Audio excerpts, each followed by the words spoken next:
وَكَذَلِكَ جَعَلْنَا لِكُلِّ نَبِيٍّ عَدُوًّا شَيَاطِينَ الْإِنسِ وَالْجِنِّ يُوحِي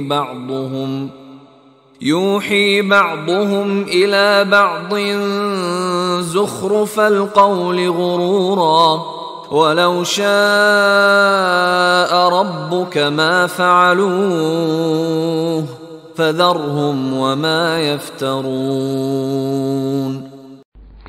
اگلی آیت جو ہے یہ بھی بہت اہم ہے، ایک فلسفہ دین کے اعتبار سے، بلکہ فلسفہ تحریک، دعوت و تحریک کے اعتبار سے بہت اہم ہے۔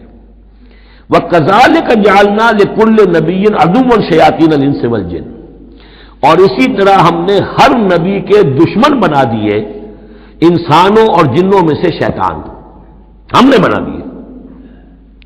سوچیے، غور کیجیے، نبی کے لیے تو مدد چاہیے تھی، کیوں شیطان اٹھا دیا اللہ نے ان کے خلاف؟ اس کا فلسفہ بیان ہو رہا ہے۔ اگر کشاکش حق و باطل نہ ہو تو تمیز کیسے ہوگی کون واقعی حق پرست ہے اور کون ایسا ہی، کون واقعی محبت کرتا ہے اللہ سے اور کون دودھ پینے والا مجنوں ہے؟ وہ نام کا ہی صرف محبت کر رہا اور ایمان کیسے پتہ چلتا؟ یہ تو آزمائش کے لیے ہے، دنیا بنائی گئی ہے۔ اگر شر کا وجود ہی نہ ہو، خیر ہی خیر ہو، تو آزمائش کہاں ہوگی؟ لہذا ایک تو ہم کرتے ہیں خود، تندی باد مخالف سے نہ گھبرا ہے عقاب، یہ تو چلتی ہے تجھے اونچا اڑانے کے لیے۔ یہ تو تمہارے لیے چیلنج ہے، اہل ایمان کے لیے چیلنج ہے۔ ان کے مرتبے اونچے ہوتے ہیں، جو جتنا سفر کر رہا ہے، جو جتنی استقامت دکھا رہا ہے، جو جتنا ایثار کر رہا ہے، اتنے ہی تو اس کے رتبے بلند ہوں گے، ورنہ کیسے حفظ مراتب ہوگا؟ کیسے معلوم گا ہوز ہو کس کا کیا مقام ہے؟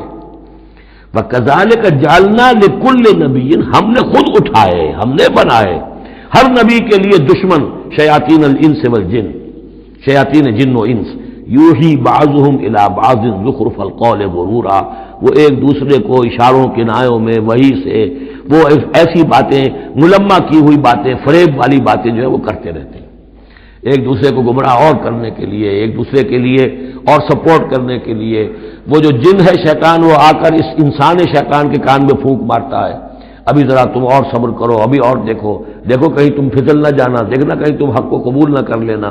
تو یہ ان کا آپس میں جو ہے گٹھ جوڑ، اس لیے کہ ہم نے خود ان کو یہ چھوٹ دی ہے۔ وَكَذَلِكَ جَعَلْنَا لِكُلِّ نَبِيٍّ عَدُوًّا شَيَاطِينَ الْإِنسِ وَالْجِنِّ يُوحِي بَعْضُهُمْ إِلَىٰ بَعْضٍ زُخْرُفَ الْقَوْلِ غُرُورًا وَلَوْ شَاءَ رَبُّكَ مَا فَعَلُوهُ، اور اگر آپ کا رب چاہتا تو وہ یہ نہ کر سکتے۔ ظاہر بات ہے کہ کائنات میں کوئی پتا بھی اللہ کے اذن کے بغیر ہل نہیں سکتا۔ ابو جہل کی کیا مجال تھی کہ حضرت سمیہ کو شہید کر دیتا؟ ہے کون وہ؟ لیکن یہ تو اللہ کی طرف سے اجازت ہے، اس کا ہاتھ شل ہو جاتا، وہ ہاتھ جو اٹھا ہے برچا لے کر ان کی شرمگاہ میں مارنے کے لیے، تو کیا وہ ہاتھ وہیں کا وہیں شل نہ ہو جاتا اللہ کے حکم سے؟ لیکن نہیں، اذن رب ہے، ٹھیک ہے، ہماری اس بندی کو آزما لو جتنا آزمانا ہے، لیکن جتنا تم آزما رہے ہو تمہیں کیا اندازہ ہوگا اس کے رتبے جو ہیں ہمارے ہاں کتنے بلند سے بلند تر ہوتے چلے جا رہے ہیں، تم کیا جانو؟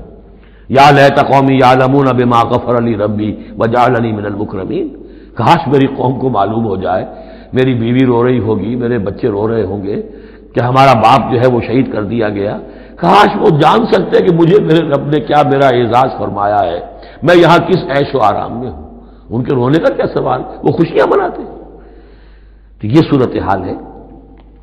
وَلَوْ شَاءَ رَبُّكَ مَا فَعَلُوهُ فَذَرْهُمْ وَمَا يَفْتَرُونَ، تو چھوڑیے آپ ان کو، جو یہ افتراء کر رہے ہیں کرنے دیجیے، یہ ہماری سنت ہے، ہمارا طریقہ ہے، ہمارا فلسفہ یہی ہے۔